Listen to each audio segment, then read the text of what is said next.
Buenos días a todos, yo soy Víctor. Vamos a reflexionar sobre la Santa Misa.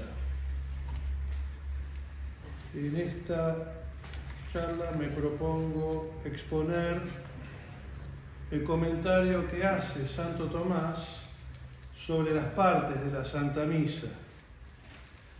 Si bien este comentario lo ha hecho obviamente en el siglo XIII, sigue siendo útil para nuestra santificación. Todavía nos puede ayudar a participar del santo sacrificio con mayor provecho espiritual. Porque si bien es cierto que han pasado muchos siglos, uno dice, bueno, la misa ha cambiado. En tiempos de Santo Tomás, inclusive, el misal romano no estaba unificado, era un mismo rito romano. En la Iglesia Católica hay varias tradiciones litúrgicas, varias maneras de celebrar la Santa Misa y de alabar a Dios con el oficio divino. Pero todas tienen grandes coincidencias porque todas expresan la misma fe. Y en el rito romano, que es la forma propia de Occidente, todavía no había una unidad litúrgica. El misal no estaba unificado, pero las diferencias eran pequeñas. En tiempo de Santo Tomás había misales propios de algunas órdenes religiosas, por ejemplo la de él. Había un misal propio de la orden de predicadores, un misal dominico. Inclusive había misales propios de algunas diócesis, como la diócesis de Lyon en Francia o de Braga en Portugal. A pesar de esas diferencias, todas las formas de la misa, el rito romano, tenían las mismas partes fundamentales, que siguen siendo las partes de hoy. Esas partes, vamos a hacer un rápido recorrido, aunque las sepamos, nunca está de más. Esas partes son, en primer lugar, el introito, que es el canto de entrada, durante el cual se hacen las oraciones preparatorias y el rito penitencial, que en tiempo de Santo Tomás variaban de un misal particular a otro.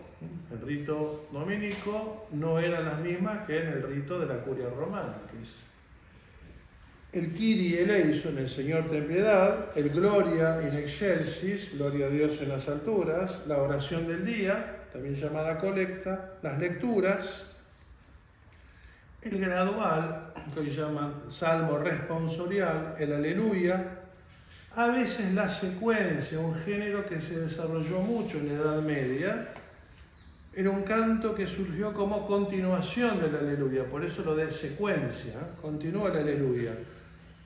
Surgió rellenando con texto alusivo al misterio del día la melodía final del aleluya. Con el tiempo pasó a tener una melodía independiente. En algunas partes o algunas secuencias por eso se llaman prosas, porque el texto ya no es poético. El Evangelio, el credo, el canto del ofertorio, durante el cual se hacía la ofrenda del pan y vino, hoy día se espera se hace después, cuyas oraciones también variaban de un misal a otro. En el rito dominico no era igual que en el rito de la curia romana, y lo mismo pasaba con otras formas del rito romano. La oración sobre las ofrendas superoblata, que se la solía llamar super secreta, es decir, sobre lo que se ha segregado, se ha separado para ofrecerlo a Dios, después quedó simplemente secreta. Hay liturgistas que dicen que eso llevó a una confusión y pensar que quería decir que había que decirla en voz baja. Actualmente se dice en voz alta, se canta incluso. Después el prefacio, el santo, el canon, la anáfora, la plegaria eucarística, el Padre Nuestro, el Cordero de Dios, canto de comunión, la oración después de la comunión y los ritos finales que también variaban de un misal a otro. El Papa San Pío V dominico promulgó un misal romano unificado,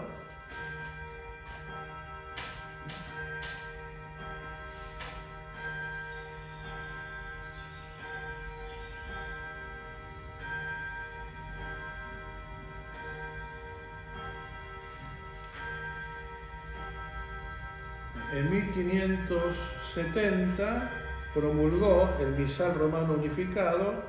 La reforma que hizo se limitó a unificar precisamente las oraciones preparatorias al inicio de la misa, las oraciones del ofertorio y las oraciones finales. Y en esa reforma prevaleció el misal que ya se usaba en la curia romana, que es idéntico prácticamente al que, estamos hablando de 1570, al que ya en el siglo XIII usaban los franciscanos, que se dedicaron a difundir el rito de la curia romana por todos los países donde misionaban. Y que es distinto del misal dominico en esos tres puntos: las oraciones al inicio, las oraciones de ofertorio, las oraciones finales.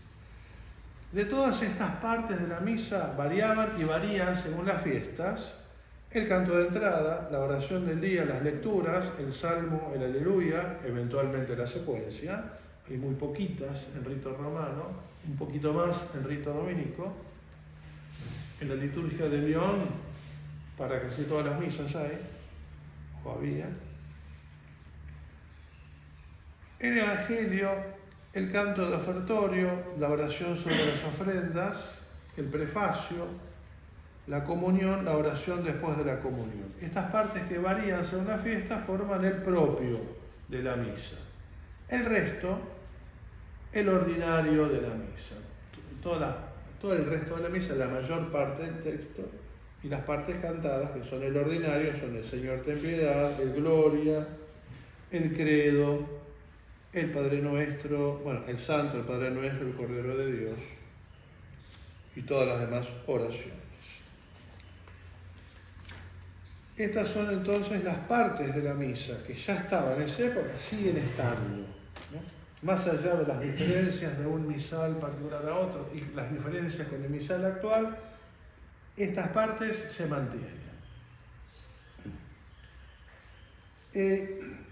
Voy a referirme al comentario a las partes de la misa que Santo Tomás hace en sus dos grandes obras teológicas sistemáticas. La de Juventud, su escrito sobre las sentencias de Pedro Lombardo, más conocida como el Comentario a las Sentencias. Y la de Madurez, su Suma de Teología, conocida durante mucho tiempo como la Suma Teológica.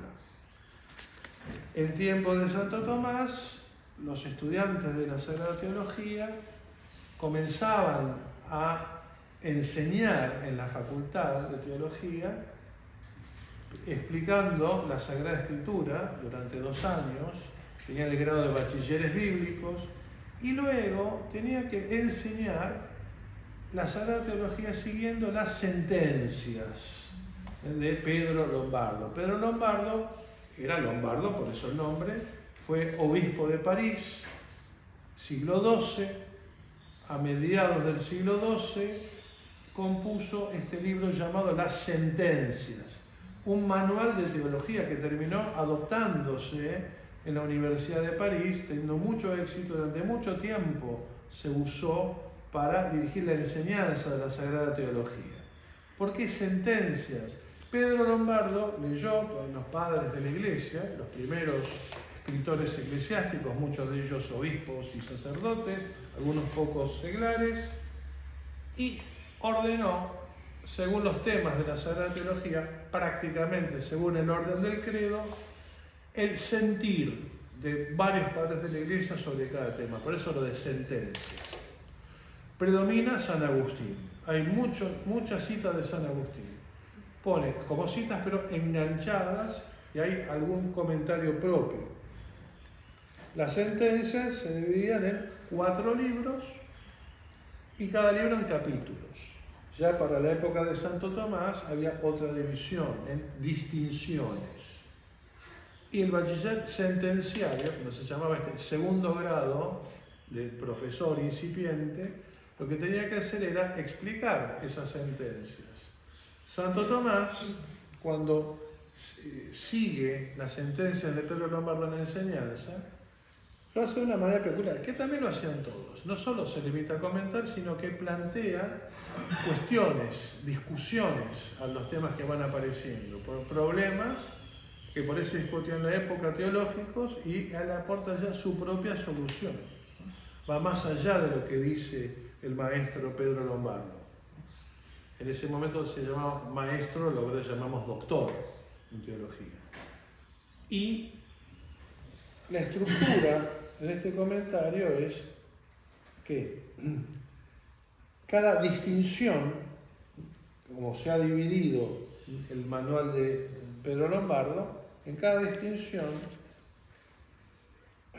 primero hace Santo Tomás una división del texto. El texto del maestro que aparece en esa distinción, digamos, capítulos, él lo subdivide en temas, hace como un cuadro sinóptico. Uno podría representar lo que está diciendo Santo Tomás en un cuadro sinóptico. El maestro primero dice esto, cita acá, después esto lo trata de esta otra manera, esto lo distingue 3 veces, y arma un cuadro. Después plantea discusiones sobre dichos temas, y ahí avanza más, se plantea por ahí temas que no están en la letra del maestro.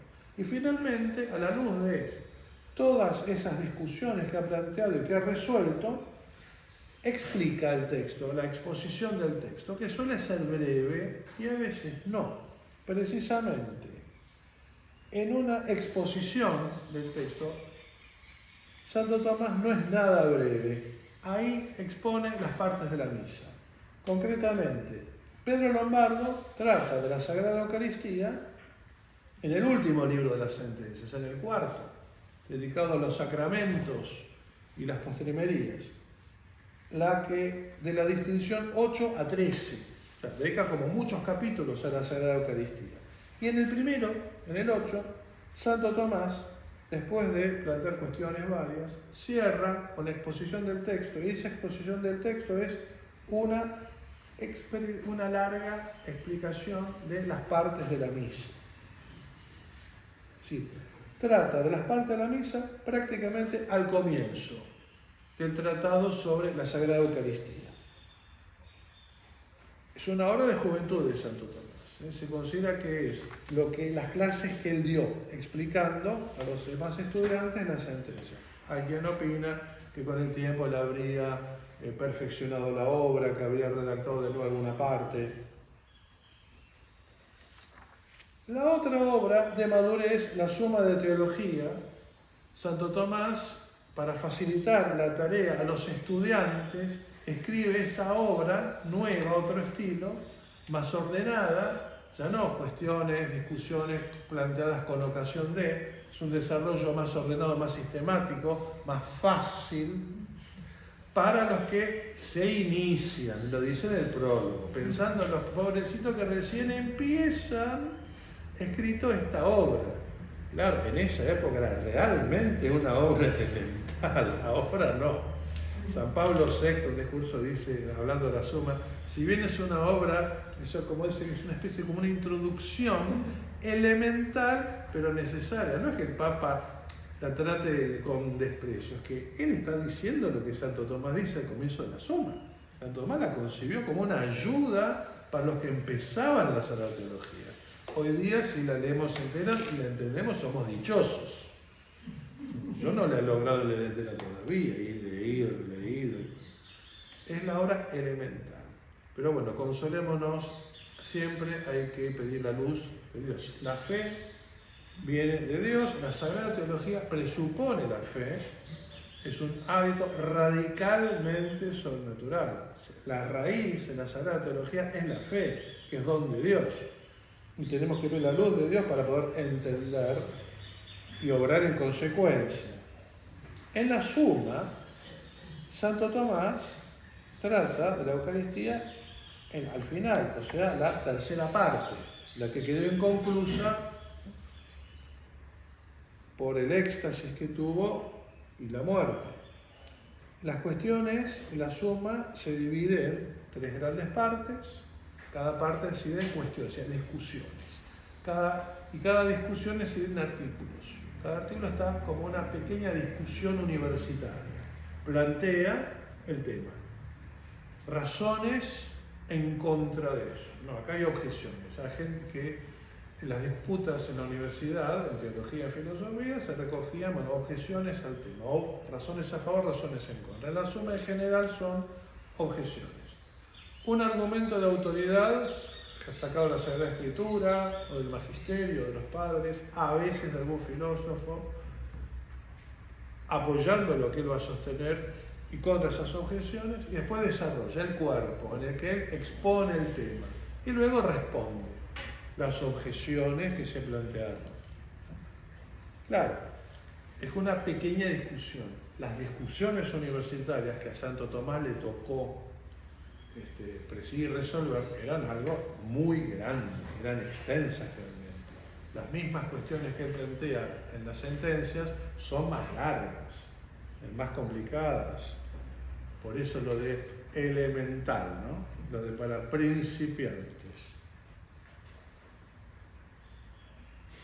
El nivel académico que tenían, ¿no? Esa visión absurda que la historiografía oficial nos ha dado de la Edad Media, oscuridad, ignorancia. A ver si les da el 8 para leer. A mí me da apenas, pues nos han anquilosado bastante. Acá, en la Suma, Santo Tomás se ocupa, al final prácticamente, del Tratado del Santísimo Sacramento, en el cuerpo. ¿Sí? Cuando él expone su opinión y resuelve el tema. El cuerpo del artículo 4, el antepenúltimo de la misma. ¿Sí? En el escrito sobre las sentencias, el escrito de juventud, al inicio del Tratado de la Eucaristía explica las partes de la misa.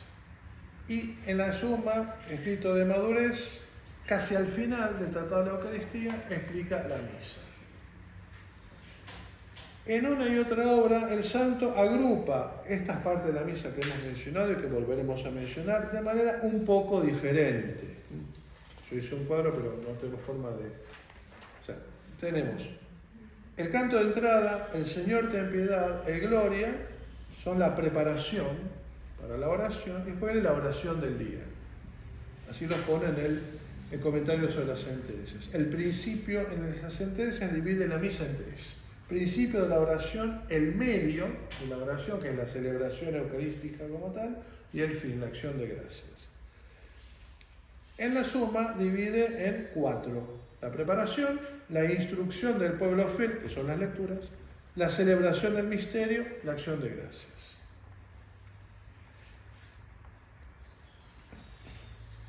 En comentario a las sentencias, la preparación, el principio de la oración se subdivide en preparación y oración, la Suma es preparación. Canto de entrada, Señor ten piedad, gloria, oración del día. Después viene, como en la segunda parte, en las sentencias, el medio, dividido en la instrucción del pueblo, que son las lecturas, corresponde a una parte autónoma en la Suma, la oblación, la ofrenda, que también se llama así en la Suma, pero como parte de la celebración del misterio, que abarca el canto de ofertorio, el ofertorio mismo, la oración sobre las ofrendas. Y después viene la consumación del sacrificio, la preparación, el prefacio del santo, la confección del sacramento, el canon, la recepción del sacramento, ¿no? La comunión. Y algo parecido hace en la Suma. Voy a referirme conjuntamente a las dos obras. Vamos a ir recorriendo cada parte y poniendo los comentarios que él va haciendo. La agrupación de las partes que voy a decir va a ser la de la Suma, que es en 4 partes. Primero, la preparación. En la Suma, el Aquinate, Santo Tomás, nos enseña que antes de la celebración de la Eucaristía hay que hacer una preparación para realizar dignamente todo lo que sigue. Y esa preparación abarca el canto de entrada, que hemos visto es propio. Cada misa tiene su canto de entrada que está en el misal, está traducido. Desgraciadamente en Argentina no le hemos dado bolilla, se canta cualquier cosa, y se canta cualquier cosa porque no hay otra cosa para cantar. Los ingleses conversos del anglicanismo a la Iglesia Católica han recibido de la Santa Sede la aprobación para un misal propio, misal romano de uso anglicano.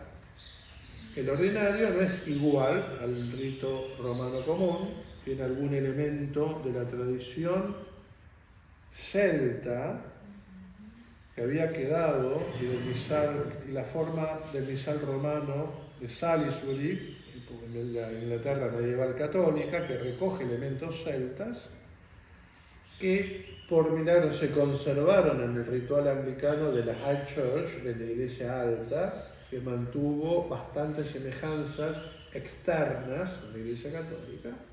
La Iglesia Anglicana tiene como varios estamentos. El más bajo es estilo Pastor Jiménez, es cualquier cosa. Y los de la Iglesia Alta, de ahí han surgido personajes que se han acercado a la Iglesia Católica y han terminado convirtiéndose. San John Henry Cardinal Newman. Y todo este movimiento de anglicanos que han pasado a la Iglesia Católica. Y ellos, claro, el año litúrgico es el mismo prácticamente del rito romano antiguo. No componen bien las partes variables, pero coinciden bastante. Hicieron un gradual romano, es el libro de cantos de la misa, de cantos gregorianos. Un canto gregoriano complicado. Bueno, está en latín. Ellos lo adaptaron al inglés. No es tarea fácil, es así. Puede hacer el inglés porque no se puede hacer en castellano. Pero le digo, esos cantos complicados, pero por lo menos lo simple. La Santa Sede editó un gradual simplificado para las parroquias. Melodías más sencillas en latín. Se pueden aplicar más fáciles esas todavía a las lenguas de ahora. Al ser una melodía más sencilla, no es tan complicado acomodar las palabras castellanas que tienen otros acentos. Y más la melodía de los salmos, se puede cantar perfectamente los salmos con las melodías gregorianas, son perfectamente adaptables esas melodías a cualquier idioma.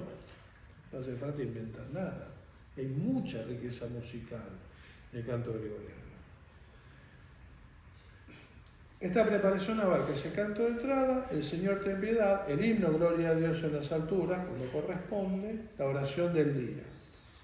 Bueno, en el escrito sobre las sentencias, Santo Tomás presenta el canto de entrada, el Señor ten piedad y gloria, como preparación para llegar a la cuarta parte, la oración del día.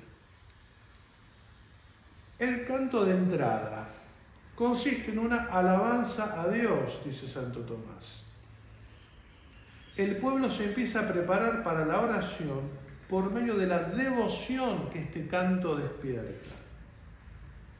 Este canto está tomado de algo correspondiente a lo que se celebra cada día. Por devoción a eso que se celebra, el pueblo se ha reunido en la iglesia a celebrar la Asunción, la Resurrección, tan santo, y se prepara con este canto. La mayoría de las veces este canto está sacado de un salmo.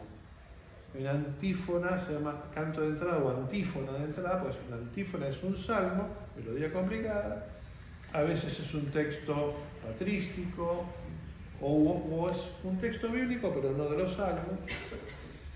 Y después de esa antífona se canta versículos, uno por lo menos del versículo de salmo, o varios versículos de salmo, de gloria, se vuelve a cantar el canto de entrada. ¿Por qué la mayoría de las veces este canto está sacado de los salmos? Y cuando no, siempre se le agrega ese salmo, ¿no?, que alterna con la antífona. Porque, dice Santo Tomás, citando a Dionisio, en su jerarquía eclesiástica, en los salmos se contiene, en forma de alabanza, todo lo que está en la Sagrada Escritura. Entonces, Dionisio el místico, como lo apoda Gilson, para no decir el pseudo Dionisio, un tema místico precisamente, presentarse como si él fuese el discípulo que San Pablo convirtió en el Areópago en Atenas, que es algo común en la Edad Media. Trasladarse espiritualmente a la época de los apóstoles, de los santos, como conviviendo con ellos. Y Dionisio lo hace en todas sus obras, que son muy lindas. En los salmos se contiene en forma de alabanza todo lo que está en la Biblia.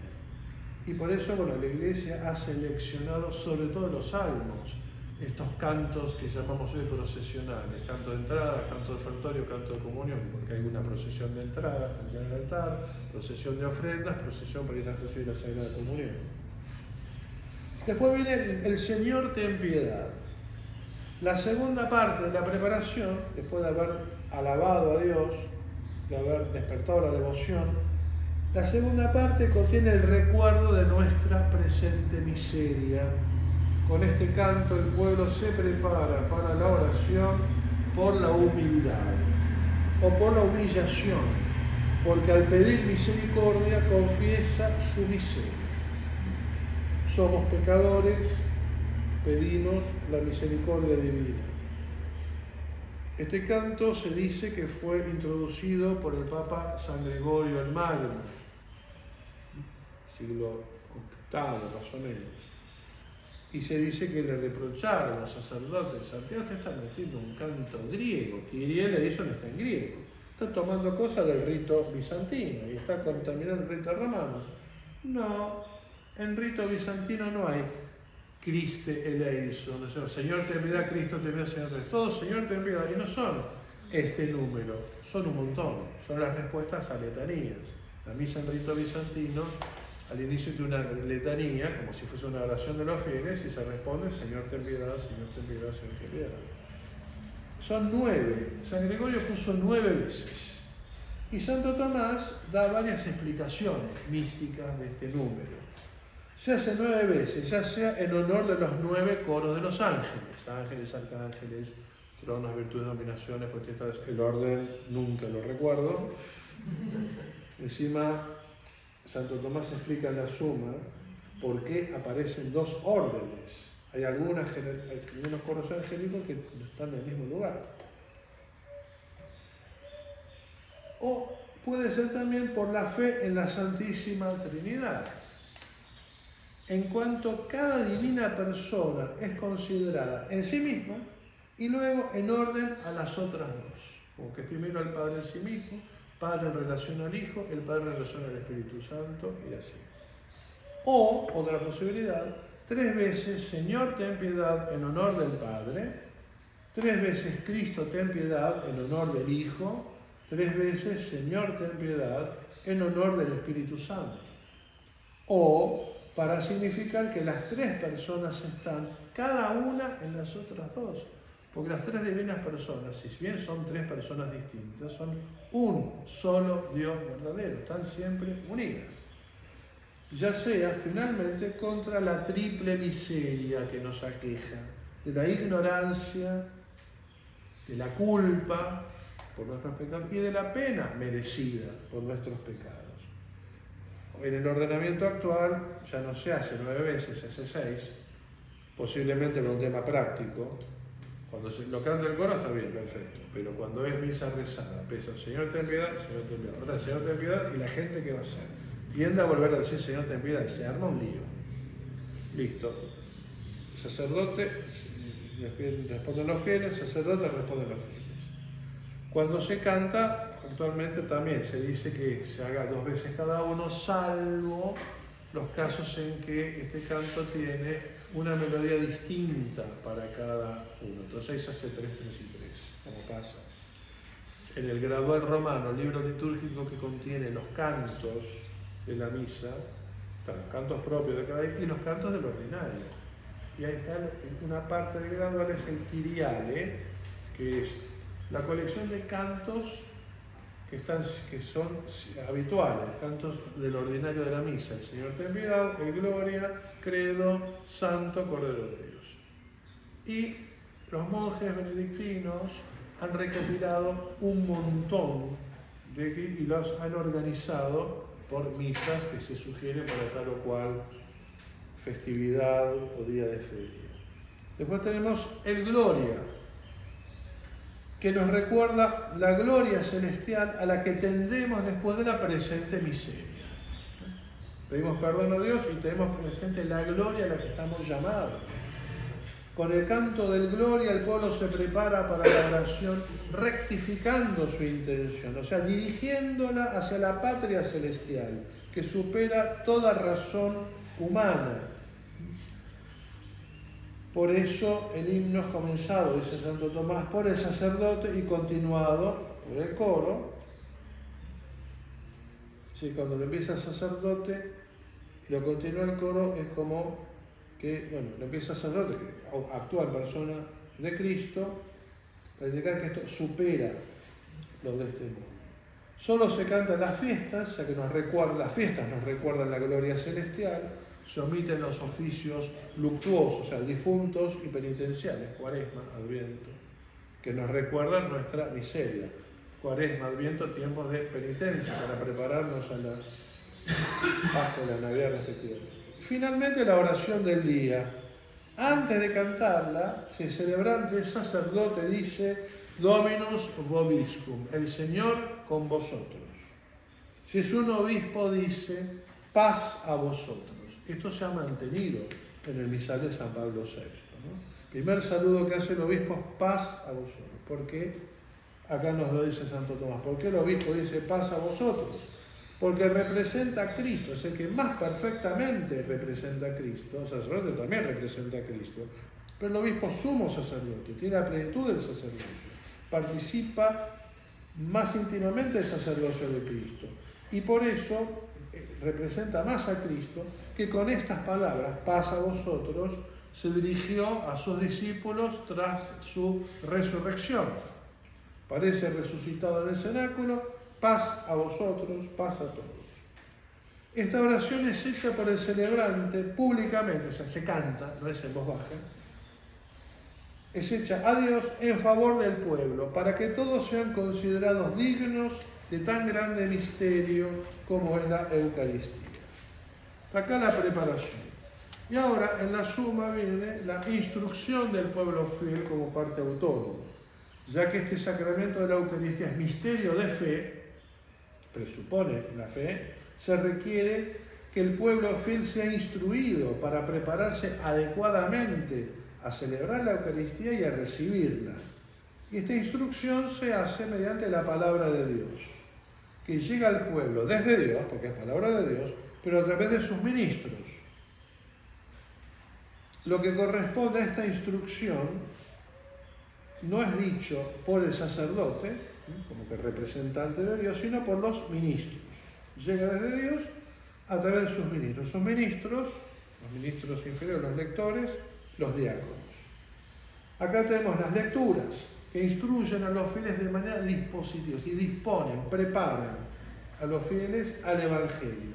Y están a cargo de los lectores, y Santo Tomás agrega los subdiáconos.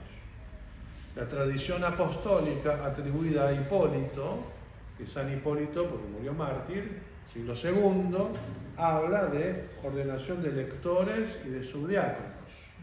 Cuando San Pablo VI reformó las órdenes menores y las mandó llamar ministerios, las redujo a estas dos, lector y acólito. Dijo que el acólito se podía llamar subdiácono. Esas órdenes cambian de un rito a otro de la iglesia. El rito bizantino es lector y subdiácono, por ejemplo. En otros ritos hay alguna más o algunas más. Acá tenemos la lectura de los profetas o del Antiguo Testamento, figura del Nuevo que está a cargo de los lectores. La de los apóstoles o Nuevo Testamento, la verdad manifiesta a cargo de los segundos, los subdiáconos. Hoy día no está esa diferencia. Después viene el Salmo, después de las lecturas o intercalados entre ellas, cuando hay lectura de los profetas, por ahí hay Salmo en el medio. Cuando es solo una lectura, después de la lectura, el coro entona cantos que expresan los efectos que la enseñanza de esas lecturas ha dejado en el pueblo. Estos cantos, como las lecturas, preparan para recibir la enseñanza de Cristo en el Evangelio. El Salmo, llamado gradual, se cree que, por lo mismo porque el cantor que lo entonaba se ponía en las gradas del altar, los escalones, para cantarlo. Santo Tomás explica místicamente el nombre de gradual, por eso le he mantenido el trabajo, aunque hoy no se lo llame así. Porque dice, este salmo se llama gradual porque el efecto que significa es el progreso de la vida espiritual o el progreso de las virtudes. Uno va como por grados. Las lecturas, el gradual, el aleluya, el evangelio. Va desde la enseñanza del Antiguo al Nuevo, de la lectura, hasta llegar al centro del Nuevo Testamento, el evangelio. El otro canto es el aleluya. El efecto que significa el canto del aleluya es la alegría espiritual. En rito romano, el aleluya es un canto de alegría. Por eso se omite en el tiempo de Cuaresma. Se omite. El rito oriental, lo aclaro para que no se escandalice, se va a la iglesia católica del rito oriental, rito bizantino, rito armenio, rito maronita, el aleluya se canta siempre. Pero no se toma como canto de alegría, sino como lo que dice literalmente, Hallelujah. Hallelu es alabad, en hebreo, Yah, la primera parte, el nombre santo de Dios, como los judíos del Antiguo Testamento le decían cariñosamente a Dios. Por eso vemos que es Yahvé, Yah seguro que es así. No decían la palabra completa por respeto. Se toma como canto de alabanza, alabad a Yah, alabad a Dios. Y como canto de alabanza se hace siempre. Inclusive en rito bizantino, el oficio de difuntos, un canto triste que termina diciendo, y como lamento fúnebre te cantamos aleluya. Como aleluya lamento. Canto de alabanza, pero una melodía muy triste, muy conmovedora. El aleluya significa en Occidente la alegría espiritual. ¿Por qué alegría? Por la esperanza de la vida eterna. Y se repite, aleluya, aleluya, porque esta alegría es como una vestimenta para el alma y para el cuerpo. Es una alegría que envuelve el alma y que envuelve el cuerpo. En los oficios penitenciales, en Cuaresma, no hay aleluya. En el libro litúrgico, que sigue vigente, está reformado, no está, hay un canto que reemplaza la aleluya, que se llama tracto en latín, que significa, dice Santo Tomás, el gemido espiritual por la miseria presente. Y son melodías gregorianas más tristes. Se ha reivindicado esto, figura el versículo que reemplaza el aleluya en los leccionarios para leerlos antes del Evangelio. En tiempo pascual se canta doble aleluya. Aleluya, aleluya, versículo, aleluya, otro versículo, aleluya. Por la alegría de la resurrección, de la cabeza de la iglesia que es Cristo, y la resurrección de sus miembros, la iglesia, su cuerpo místico, porque estamos llamados a la resurrección. Tenemos que resucitar con Cristo en la Pascua, anticipo de la resurrección al fin de los tiempos.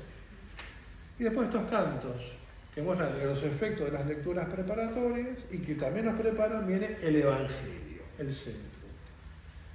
Las lecturas del Antiguo y Nuevo Testamento ordenan a Cristo, por eso la enseñanza de Cristo contenida en el Evangelio viene después de ellas, como el fin al que las lecturas apuntan. Y es proclamado el Evangelio por el diácono, el más elevado de los ministros, que con la lectura del Evangelio instruye a los fieles de manera perfecta. Los lectores, con las lecturas del Antiguo y Nuevo Testamento, instruyen a los fieles de manera preparatoria, dispositiva. El diácono, con la sola lectura del Evangelio, está instruyendo a los fieles de manera perfecta. Y como Cristo no solo es hombre, sino también es Dios hecho hombre, no es simplemente palabra, un humano que habla, es Dios hecho hombre que nos habla en el Evangelio.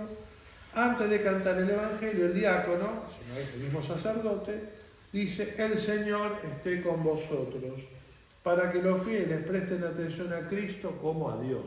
Es el Señor. No es uno más, es Dios hecho hombre el que habla. Y llegamos al credo. El efecto de esta enseñanza contenida en el Evangelio es la profesión de la fe, confesión de nuestra fe.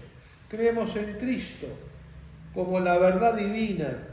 Por eso, tras el canto del Evangelio, se canta el símbolo de la fe, el credo. En el credo el pueblo muestra que acepta, asiente con la fe a esa doctrina de Cristo que ha escuchado en el Evangelio.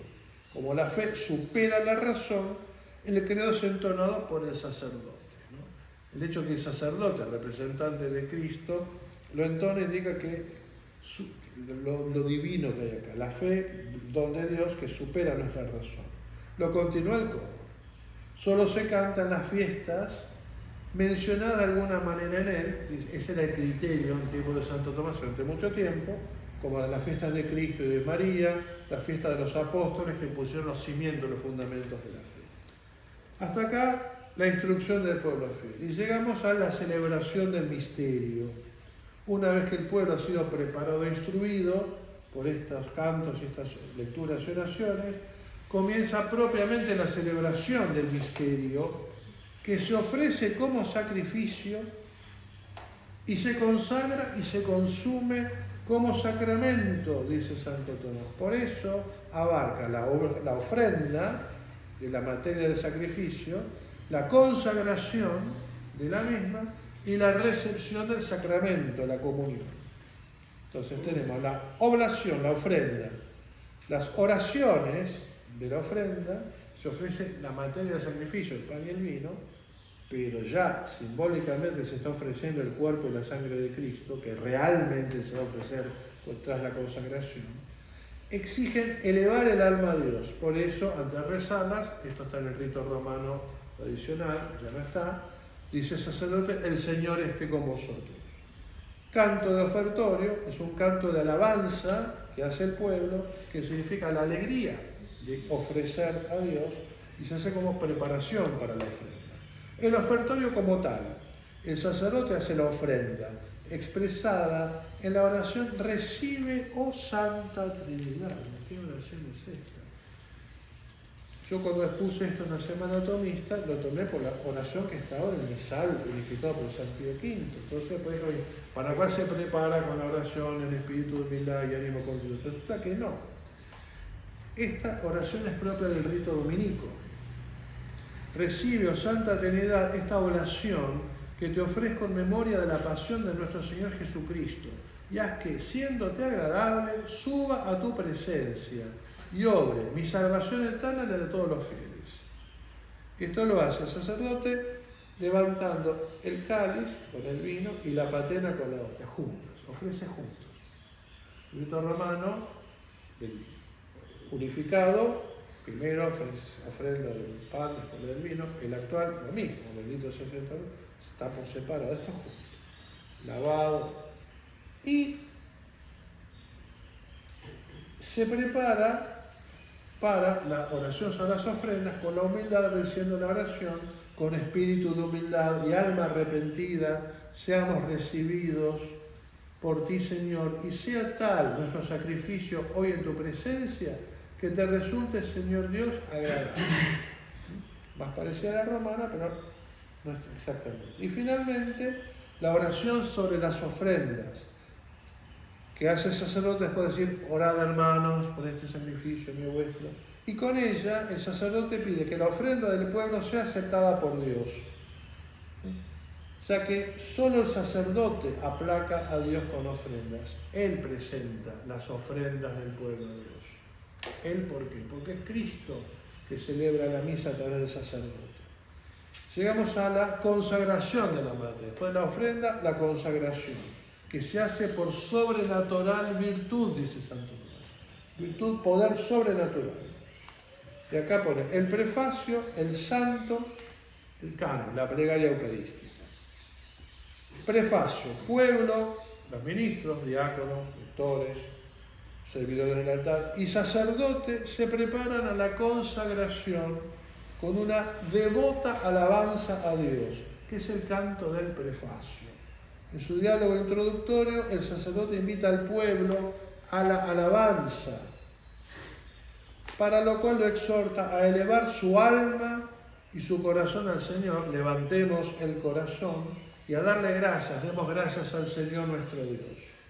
Luego implora que Dios acepte esta alabanza, mostrando que el deber de alabarlo es digno, en verdad es digno, por razón de su señorío,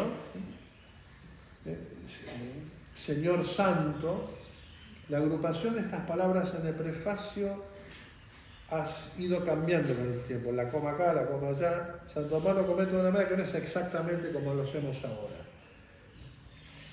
Justo por su paternidad, Padre Todopoderoso, equitativo, palabra difícil, la traducción que usamos de la parte del comienzo del prefacio no es esta, pero para que tenga sentido el comentario de Santo Tomás tengo que traducirlo así. Equitativo en razón de su divinidad, Dios eterno, y saludable por la redención obrada por medio de Cristo, por eso, por Cristo, Señor nuestro. Y añade un tema de alabanza según día litúrgico, la parte variable del prefacio. Y pone el ejemplo de la Asunción.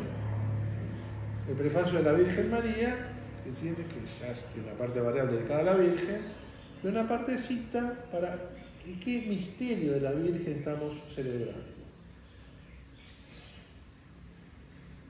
Y también, pone a los ángeles como ejemplo de alabanza. Por Él, por Cristo, los ángeles alaban tu majestad, adoran las dominaciones, tiemblan de respeto a las potestades, los cielos y las virtudes de los cielos, y cantan a una sola voz. Y acá viene el santo. Terminado el prefacio, el pueblo con devoción alaba la divinidad de Cristo con las palabras de los ángeles, precisamente. El prefacio termina poniendo a los ángeles como ejemplo de alabanza y mostrando la alabanza de los ángeles. Las palabras de los ángeles de la visión del profeta Isaías: Santo, Santo, Santo, Señor Dios de los ejércitos. Dominus Deus Sabaoth. Sabaoth, palabra hebrea, calcada al latín. Casi en ningún rito de la Iglesia Católica, en la lengua litúrgica, casi en ninguno se ha traducido, se ha quedado ahí en hebreo. El rito armenio se traduce, Der Solution, Señor de las potencias, de las fuerzas celestiales. No sé por qué motivo en la traducción nuestra le pusieron Dios del universo. Si no querían poner ejército, me puso Dios de los ángeles, Señor de los ángeles. Y zafábamos, porque si no quiere hacer que se entienda militarmente, como si eso fuera malo, Señor de los ángeles, los ejércitos celestiales. Entonces, en el santo el pueblo alaba la divinidad de Cristo con estas palabras de los ángeles: Santo, Santo, Santo, Señor Dios de los ejércitos, y alaba su santa humanidad con las palabras de los niños en su entrada triunfal en Jerusalén: bendito el que viene en nombre del Señor, hosanna en las alturas. Ahora comienza el canon. Anáfora quiere decir ofrenda. Aná, de abajo hacia arriba, fero, llevar. Y lo mismo quiere decir en latín ófero. Es poner delante, llevar delante. Acá es llevar de abajo hacia arriba, ofrecer. O plegaria, eucarística por la Eucaristía. No está el problema de la ambigüedad que Eucaristía y acción de gracias, pero los apóstoles solían llamar Eucaristía como la acción de gracias a santo sacrificio. Por hecho de empezar dando gracias a Dios. Acá tenemos la confección del sacramento, la realización del sacramento. Primero el sacerdote bendice la materia ofrecida, el pan y el vino, luego pide la salvación. Lo que está comentando es la única plegaria eucarística, el canon romano que había en ese momento. Luego pide la salvación para los que ofrecen y para aquellos por quienes se ofrece el sacrificio. En primer lugar, la Iglesia Universal, su jerarquía, el Papa, el Obispo. Después conmemora a los santos, cuyo patrocinio invoca para los que ha conmemorado, que protejan a todos los que han conmemorado, y en cuya veneración se ofrece también la misa. En la misa invocamos santos para protegernos y también los veneramos. Y acá menciona en primer lugar a la Santísima Virgen, que ofreció a Jesús en el templo. Los apóstoles, que nos transmitieron el rito de la oblación. Acá San Tomás recoge una tradición muy antigua. Hay citas de algunos padres de la Iglesia que dan a entender que nuestro Señor enseñó lo básico de la misa de los apóstoles. No me acordé de traerlas. Bien. Y los mártires, que se ofrecieron a sí mismos a Dios.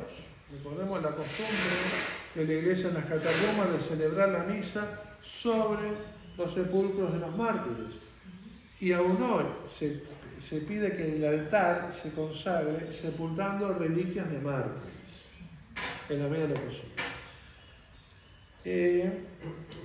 Y dice Santo Tomás, pero no los confesores, No menciona el canon confesores, sea porque en la antigüedad la Iglesia todavía no lo celebraba, sea porque no han padecido como Cristo, de cuya pasión es memorial este sacramento. Este sacramento es memorial, o sea, no simplemente recuerdo, es eficaz de la pasión de Cristo.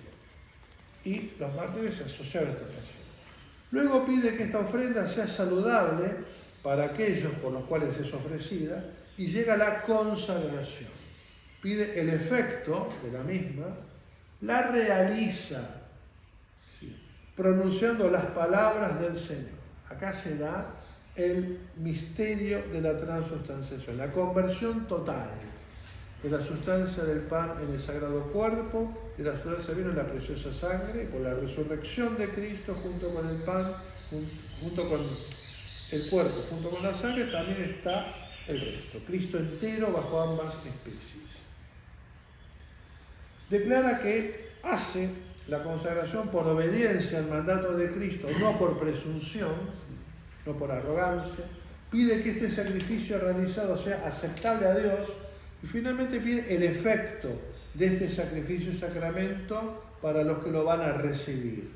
Para los difuntos, que ya no lo pueden recibir acá, entonces pide el efecto del sacrificio, y especialmente, para los mismos sacerdotes que lo ofrecen, también los fieles. Y ahora, finalmente, la recepción del sacramento, en la que tenemos una preparación y la recepción misma. Llega la recepción del sacramento de la Eucaristía, para la cual hace falta una preparación común y una preparación especial. Preparación común, que es la primera, porque es común al sacerdote y al pueblo, y se hace pidiendo el sacramento con la oración común a todos, que es la oración del Señor, el Padre nuestro, en la que le pedimos que nos dé nuestro pan de cada día.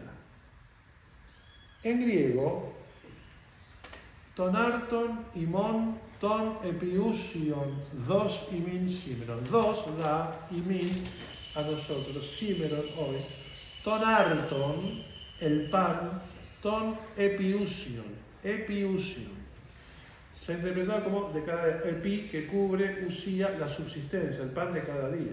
San Jerónimo traduce panem nostrum super substantialem da nobis hodie. Danos hoy nuestro pan super substancial. Y dice, super substancial, porque está por encima de toda sustancia. Es el pan del cielo, es la Sagrada Eucaristía, es el verdadero cuerpo y preciosa sangre del Señor, realmente presente bajo las apariencias de pan. Pero esa misma palabra también es que cubre la subsistencia, el pan de cada día, el pan de la tierra. Pedimos el pan del cielo, la Sagrada Eucaristía, el cuerpo de Cristo, y también pedimos el pan de la tierra, para alimentar primero el alma y después el cuerpo. Y Santo Tomás lo está interpretando implícitamente así. Pedimos este sacramento al pedir que nos dé nuestro pan de cada día. También con la oración en voz baja que el sacerdote ofrece, especialmente por el pueblo, que ya hacemos alta. Líbranos, Señor, de todos los males, en la que pide la expiación de los pecados para los que van a comulgar. Esa sería la preparación. Concluye con el beso de paz, pues este sacramento es de santidad, de unidad y de paz. Y como la paz de Cristo supera todo lo sensible, el pedido de paz es empezado por el sacerdote cuando dice: la paz del Señor esté siempre con vosotros, y completado por el coro con el canto del Cordero de Dios, que se hace 3 veces mientras se da la paz, pidiendo misericordia para ser librados de los males, de la culpa y de la pena merecida, y pidiendo la paz para la obtención de todo bien, porque el Cordero de Dios que quita los pecados del mundo, ten piedad de nosotros. De nuevo, 2 veces, uno, el mal de la culpa, otro, el mal de la pena, y la última, danos la paz. Esto es la preparación común a todos, del celebrante y de los fieles. Y la segunda preparación es especial para el sacerdote y la hace rezando en voz baja las oraciones prescritas. Acá Santo Tomás no aclara, pero bueno, hay una serie de oraciones que reza el sacerdote antes de recibir la Sagrada Comunión. Y por último, la recepción. Terminada la preparación, viene la comunión. Primero comulga el celebrante y luego da la comunión al pueblo, porque el que entrega lo divino a los demás debe ser el primero en participar de ello, como, de nuevo, enseña Dionisio, de nuevo el capítulo 3 de su jerarquía eclesiástica. Hasta acá, la celebración del misterio. Y la última parte, la cuarta parte de la misa, la acción de gracias, el rito final. La Santa Misa termina con la acción de gracias. El pueblo expresa su gozo por haber recibido el sacramento con el canto después de la comunión. Acá vemos una práctica litúrgica distinta. No era hacer un canto durante la procesión para ir a comulgar, canto después de la comunión. Y este uso duró hasta San Juan 23, que es el que dice que se cante durante la comunión. Pero hasta ese momento estaba mandado cantarlo justo antes de la oración después de la comunión. Entonces Santo Tomás lo incluye en la acción de gracias. Canto que, como el canto de ofertorio y canto de entrada, suelen tener una antífona bíblica, generalmente de los salmos, a veces de otro texto patrístico, y se le puede agregar versículos de salmos para hacerlo como canto procesional. Y el sacerdote celebrante da gracias a Dios por la recepción del sacramento con la oración después de la comunión. Basta ver cualquier oración después de la comunión del misal y siempre existe acción de gracias por haber recibido a Jesús en la comunión. Hasta acá entonces el comentario de Santo Tomás a las partes de la misa en estas dos obras, del inicio de su enseñanza y del final de su vida. En el medio tenemos la composición del propio de la misa y de la liturgia de las horas para la fiesta de Corpus Christi, que, según tradición, según dicen varios biógrafos, le encarga el Papa, a lo cual nos referiremos a la tarde y mañana Valeria, que es otro tema, pero es interesante ver que eso está en el medio.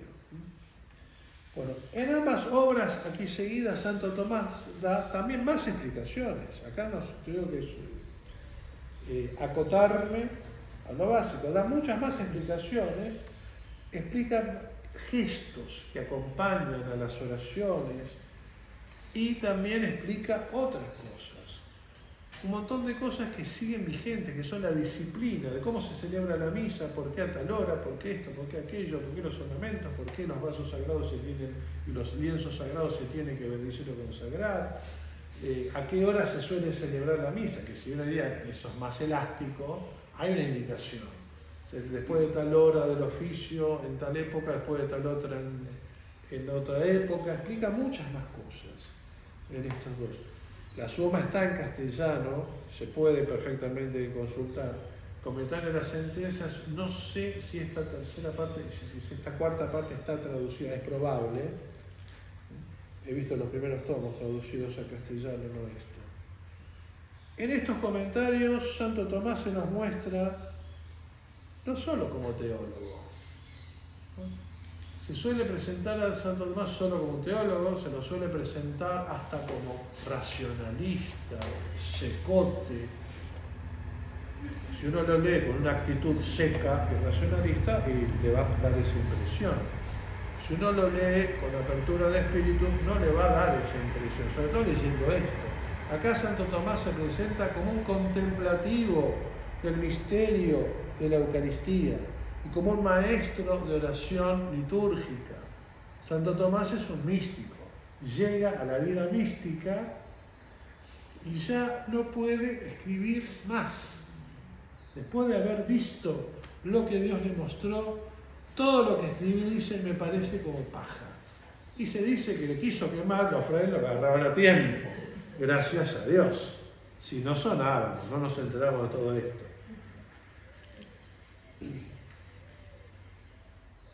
Entonces, tenemos que aprender de Santo Tomás no solo la recta doctrina, sino vivirla y vivirla de manera orante. La Sagrada Teología no se puede estudiar como se estudia botánica. Tampoco la botánica se puede estudiar así, porque es obra de Dios lo que se estudia. La Sagrada Teología se estudia con espíritu de fe y de oración, porque si no terminamos en cualquier locura. Desgraciadamente sobran los malos ejemplos. Parte de la fe y debe servir para aumentar nuestra fe, nuestra devoción, y si debe servir la Sagrada Teología para llevarnos a la santidad. Por eso hay una teología mística, que es lo más importante de la Sagrada Teología. Entonces, recémosle a Santo Tomás para aumentar nuestra devoción, nuestra fe, nuestra devoción a la Sagrada Eucaristía y poder aprovecharla mejor. La Sagrada Eucaristía es el centro de la vida de la Iglesia, debe ser el centro de nuestra vida. La misma legislación canónica pone esto. La parroquia es el centro de la comunidad, la Sagrada Eucaristía, la misa parroquial es el centro, y debe ser el centro de nuestra vida. Bueno, por mi parte, por ahora, nada más que agregar. Les agradezco la paciencia. Sí, tal vez podrías ampliar sobre la continuidad entre la liturgia precedente a Juan 23 y la actual, ¿no? ¿Qué se puede notar y qué variaciones hay respecto de lo que explica Santo Tomás ahí? Variaciones respecto de lo que explica Santo Tomás, muy poquitas. Canto después de la comunión. Pero el resto está todo. Está todo. San Pío V en 1570 unifica el misal, que queda básicamente como se venía usando en la Curia Romana. Las oraciones al pie del altar, que siempre se decía en la misa cantada durante el canto de entrada. El ordenamiento actual, aunque haya un canto de entrada, pide que termine el canto de entrada y se hagan en voz alta, se han fraccionado en fórmulas distintas en el nuevo misal. Hay alguna novedad ahí, pero la mayoría de las cosas que aparecen en las distintas fórmulas de los ritos iniciales ya están en el misal, todas juntas. Se ha vuelto en el nuevo misal a la lectura habitual del Antiguo Testamento en la misa de domingo de grandes fiestas. La misa diaria sigue como el misal anterior, con solo 2 lecturas, la primera y el Evangelio.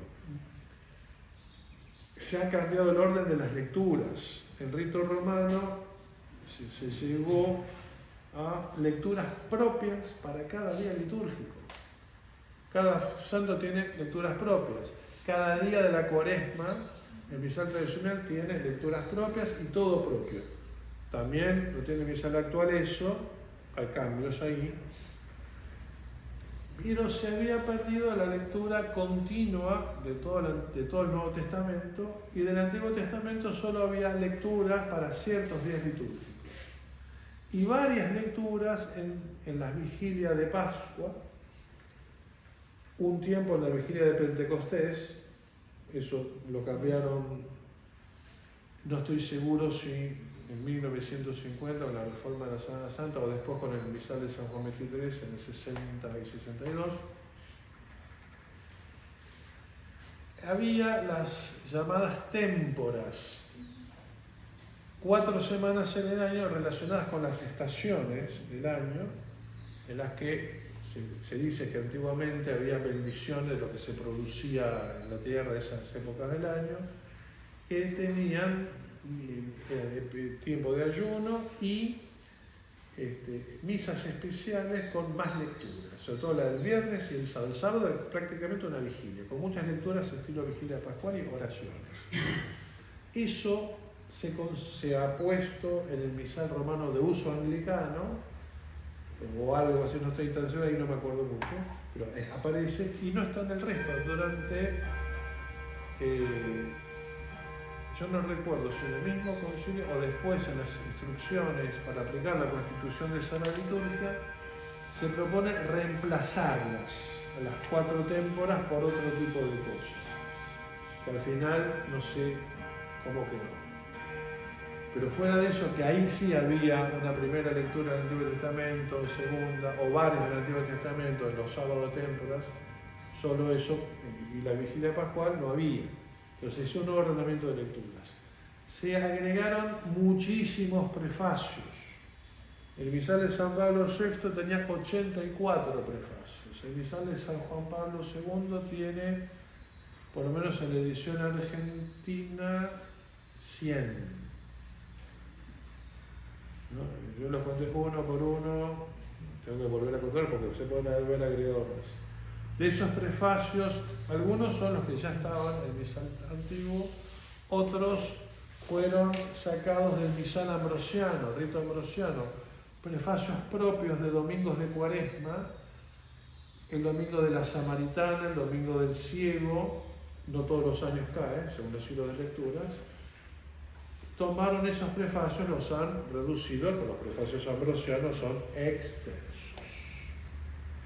Rito ambrosiano, rito galicano, rito mozárabe son ritos latinos que tienen, sobre todo mozárabe y galicano, muchas partes variables de la misa. Cada día litúrgico tiene propio. El ordinario es muy chiquito y el prefacio es extenso y son joyas teológicas. El rito romano siempre fue muy escueto en los prefacios. Cortos, al grano y profundos. Basta ver el prefacio de la Santísima Trinidad, que es una joya teológica. Cortito, pero atájense, ¿no? Desarrollar eso es todo el tratado de la Santísima Trinidad, es impresionante. Entonces, los redujeron. Y otros prefacios que no he todavía rastreado, ¿ok? Montón. El Papa Francisco realzó, subió de categoría la fiesta de Santa María Magdalena y se le compuso un nuevo propio de la misa que tiene un prefacio propio. Y hay prefacios propios de algunos países. Acá tenemos prefacio propio, creo que de la Virgen de Luján, prefacio propio de confirmación, hay un montón. En el nuevo misal se han agregado al canon romano plegarias eucarísticas. Inicialmente el misal de San Pablo VI se agregaron 4. Después se agregó una quinta plegaria que tiene varias formas. La plegaria 5, A, B, C, y plegarias eucarísticas ahí ya no conozco el origen, pero se empezaron a utilizar cuando yo era adolescente en las misas de niños, una adaptación para las misas de niños, están incorporadas al misal común y algunas más. Yo no recuerdo si en total, contando las variantes, quedan como 13 plegarias eucarísticas. No sé si otras conferencias episcopales tienen alguna otra plegaria. Creo que esa plegaria 5 con sus 4 formas proviene de la Conferencia Episcopal Suiza. Yo he visto en un libro litúrgico, en un libro de Brasil, una plegaria eucarística propia de allá, pero yo no sé si será esta misma o será otra. En su momento cuando la vi todavía no estaba en Argentina esa plegaria de la Conferencia Suiza. No se me ocurrió comparar. Y se han agregado muchos. El común de los santos, unos formularios para misas de santos que no tienen misa propia, se ha hecho más extenso. Hay más categorías, para más categorías de santos.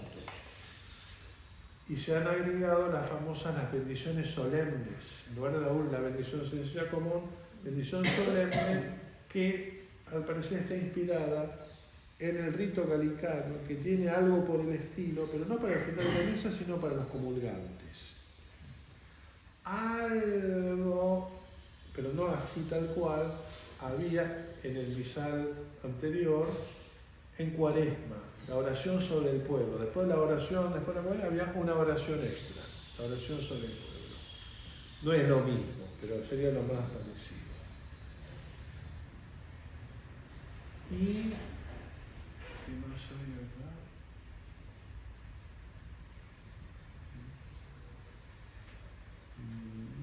No recuerdo más, pero más o menos es... Bueno, ¿y qué se puede decir sobre los elementos que vienen de de los otros ritos orientales a la reforma actual. Oriental, bueno, está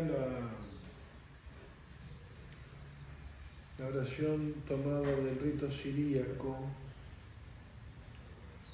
para la comunión, no me puedo acordar, por no sé de la otra.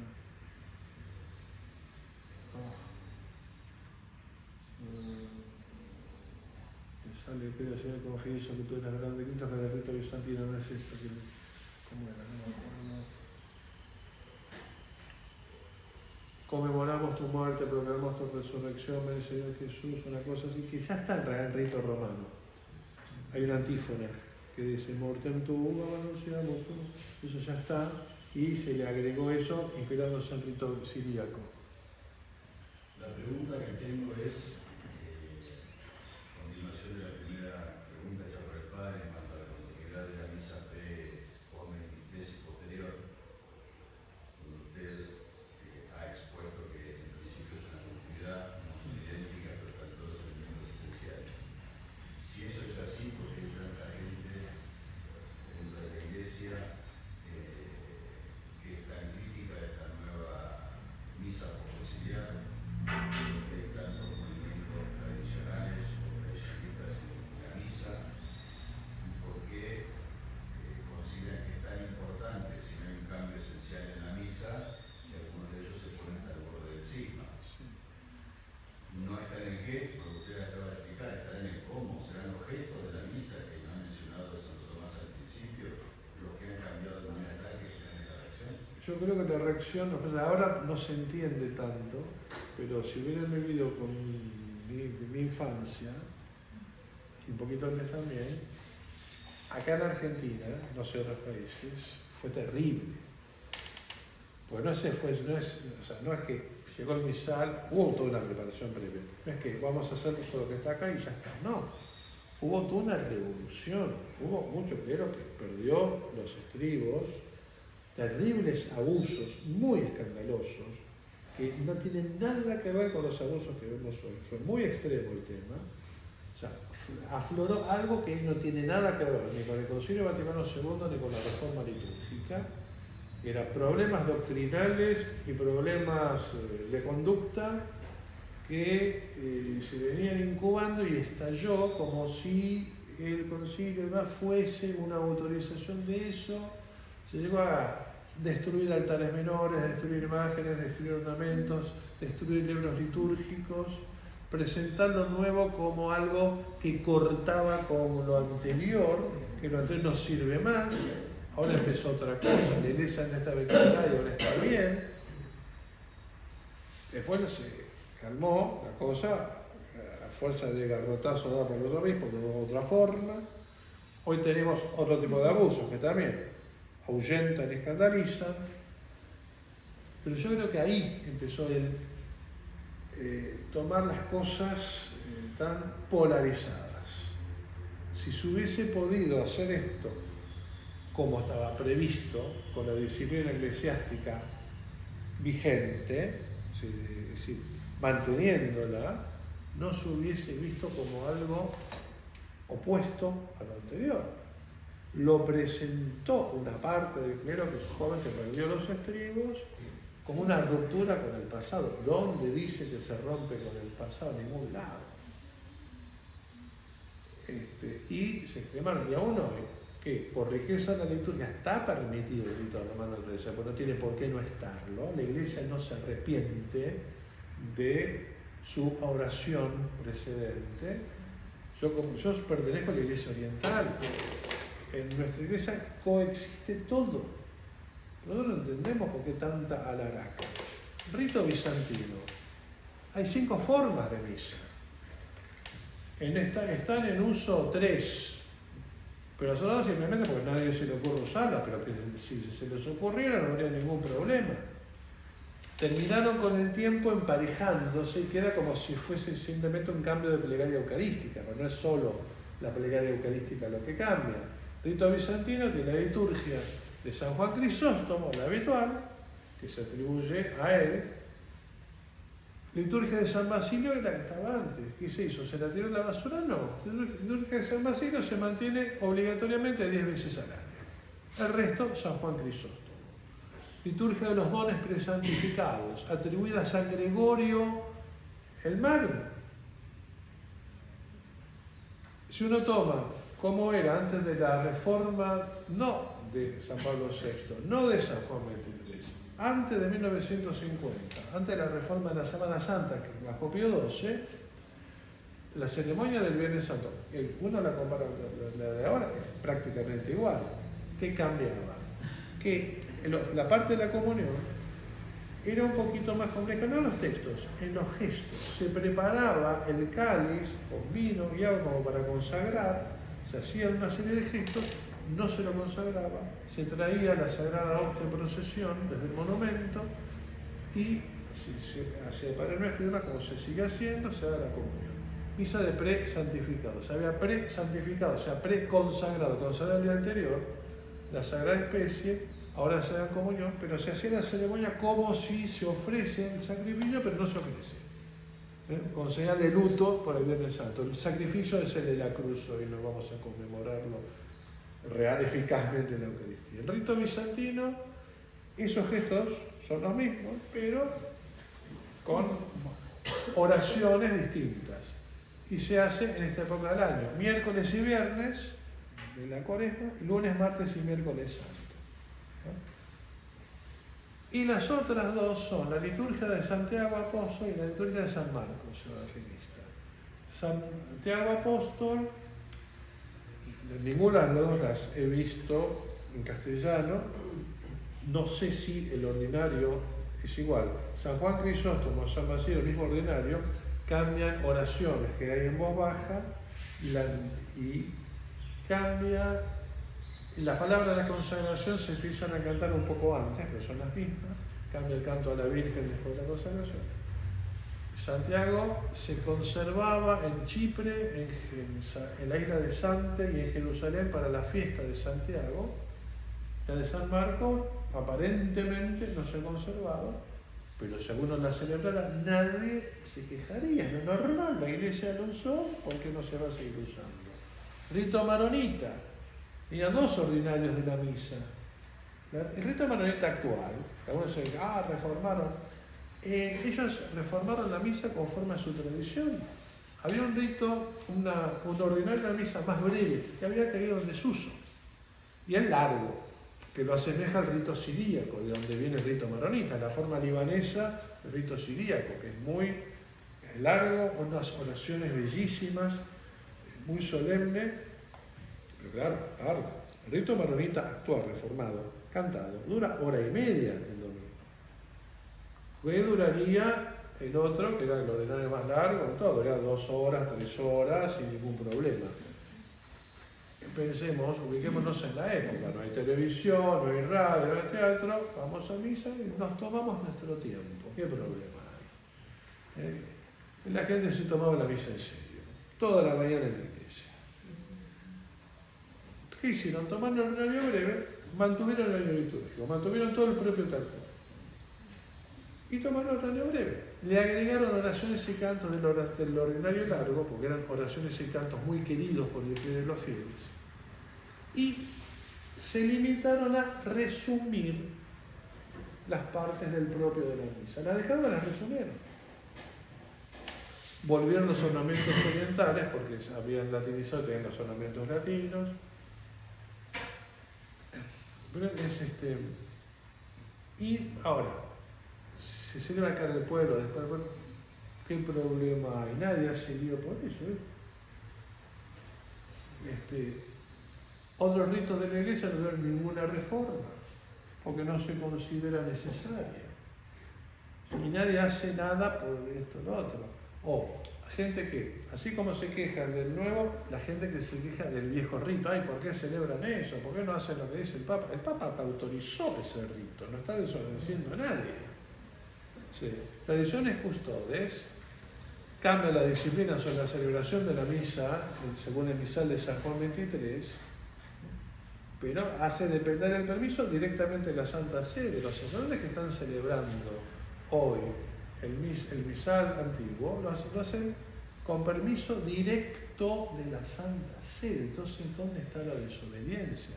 O sea, no hay por qué quejarse ni de una cosa ni de la otra. Y siempre hay que hacer la misa y la liturgia de las horas como está escrito en los libros litúrgicos aprobados, que es el otro problema del abuso litúrgico. Es que sacerdotes que se creen autorizados a inventar.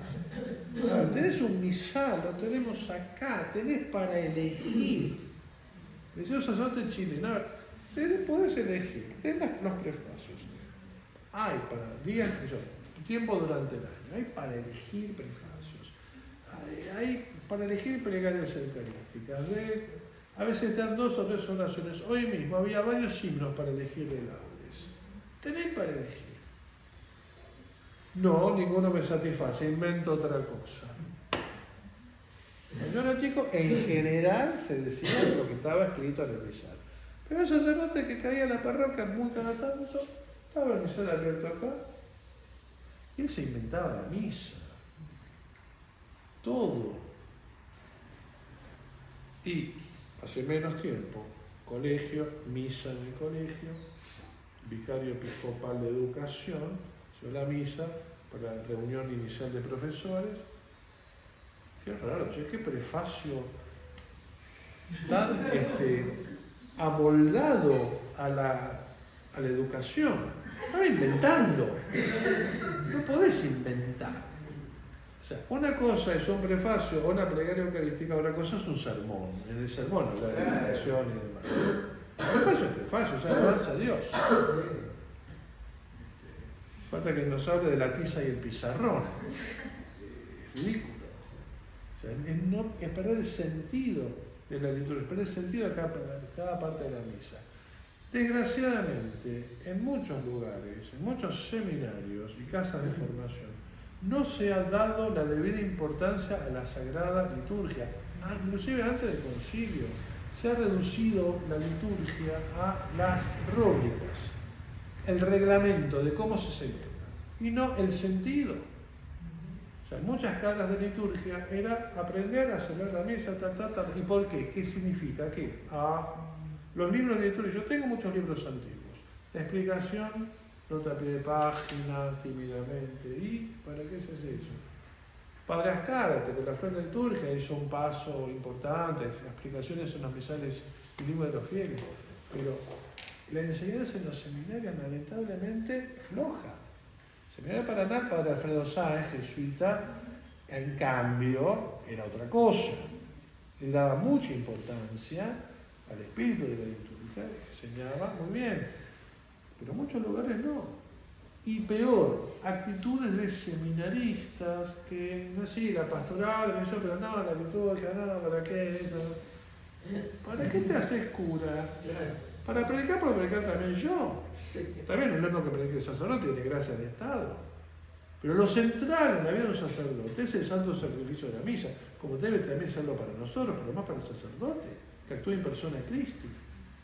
Si no te atrae lo litúrgico, no te digo caer en lo exterior, quedarse con lo accesorio, pero no el sentido profundo de eso. Eso está ahí por algo. Un sacerdote, un capellán de Boca, contaba que él era seminarista, lo mandan a X parroquia y un día era la fiesta patronal, todos revestidos y el párroco anda vos y empezó la misa. No, anda, y le mandó a la seminarista. Empezó, y que entre. Hasta tuvo que leer el Evangelio. Era seminarista, no era diácono, predicaba, y recién ahí entró el celebrante. Después habló con el obispo de la zona. Mismo, yo me pasa esto, por favor, cámbiame de parroquia. Y él me decía, por el tema de la improvisación, que hacían cualquier cosa. Yo pienso, hay gente mucho más inteligente que yo que escribió este libro que es el Misal. ¿Por qué voy a cambiar algo? O sea, la iglesia puso eso en tus manos. Usalo como está escrito. Ahí hay oraciones que son muy antiguas, que han santificado a mucha gente. ¿Por qué cambiarlas? ¿Por qué cambiarlas por mi improvisación personal? ponerme por encima de la iglesia y hacerme yo el liturgo.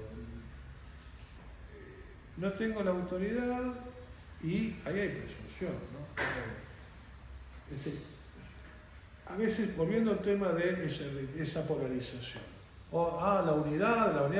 A ver, la unidad de la iglesia no se opone a la diversidad de tradiciones litúrgicas que han existido desde el vamos.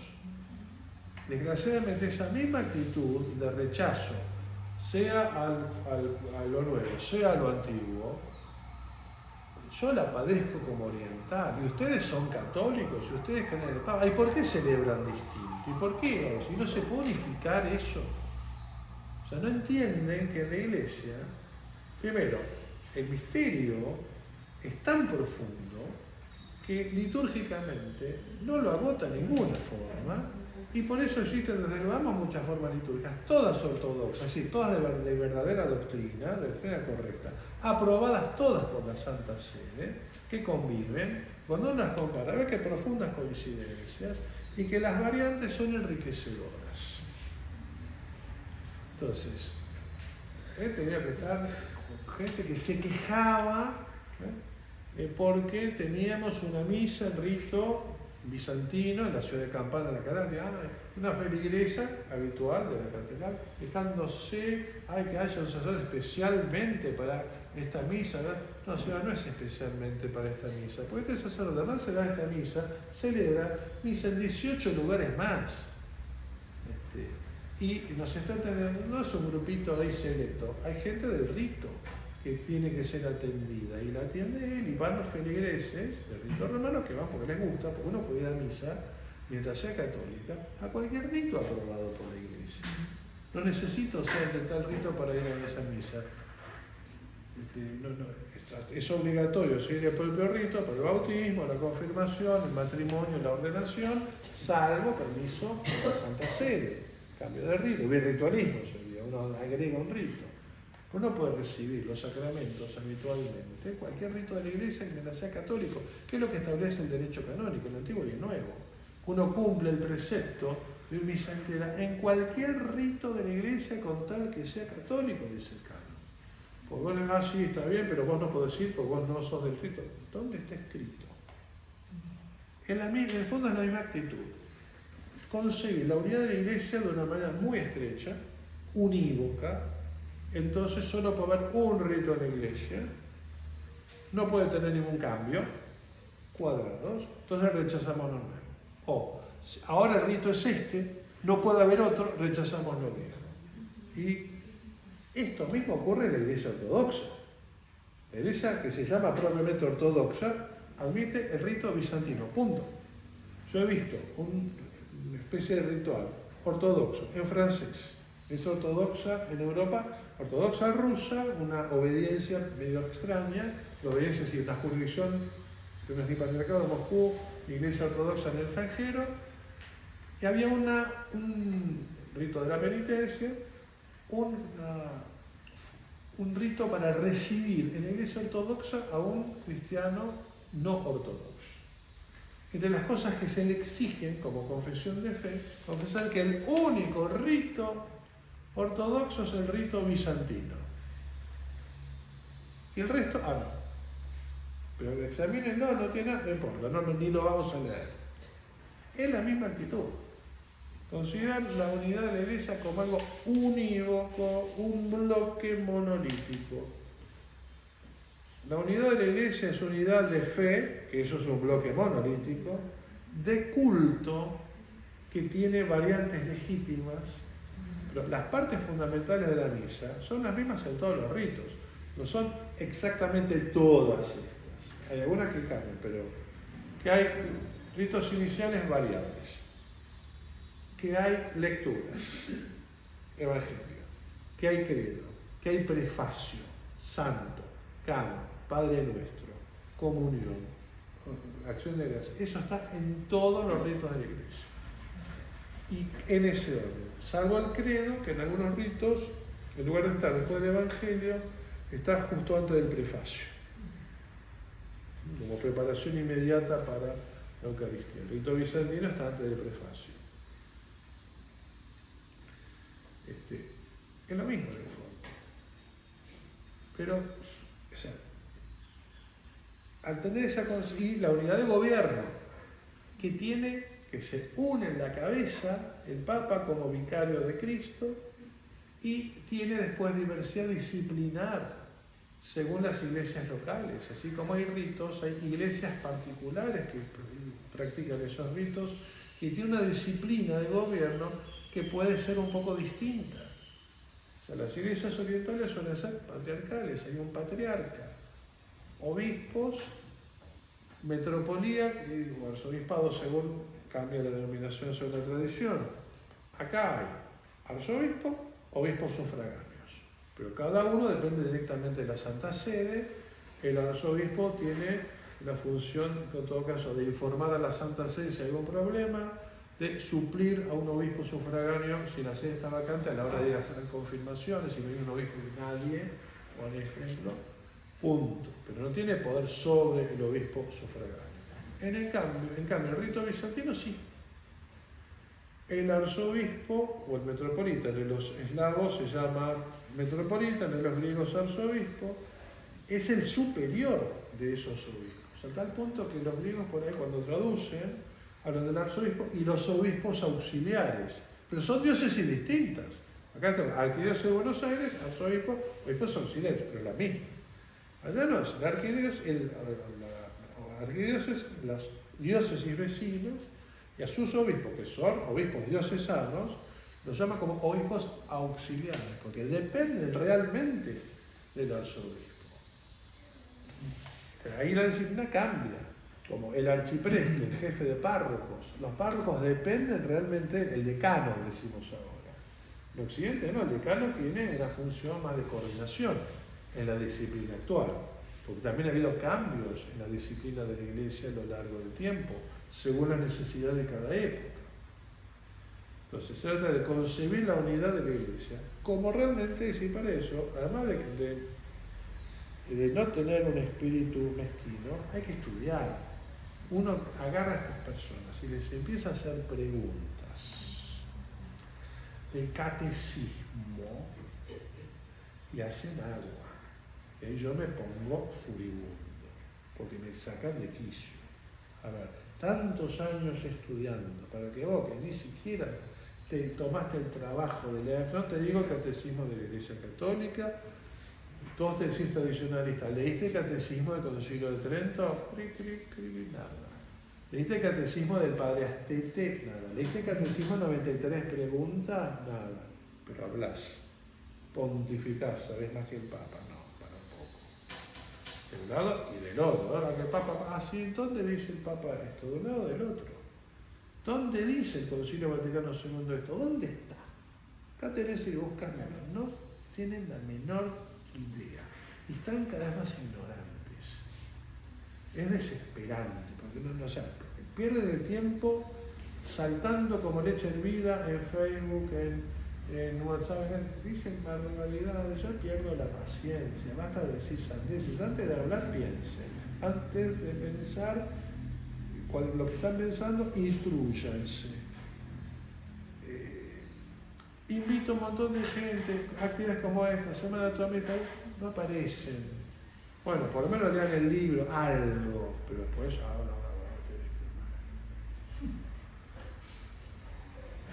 y así como quieren hacer algo. Los protestantes se instruyen. Y por eso no veo. Yo aprovecho de los libros de ellos. Cuadernos de esgrima bíblica, un cuaderno dedicado a cada libro, actividades, preguntas y respuestas para que terminen memorizándolo. Pero es más, eso era más viejo. Ahora uno ve, es que no solo memorizan, hacen relaciones, hacen algo más interesante. Y del lado nuestro, sí, hay gente que lo hace, pero desgraciadamente no es mucha. Cuando yo era chico había más laicos instruidos y un poquito menos de actitudes como esta. Ahora yo lo veo como que está más extremado.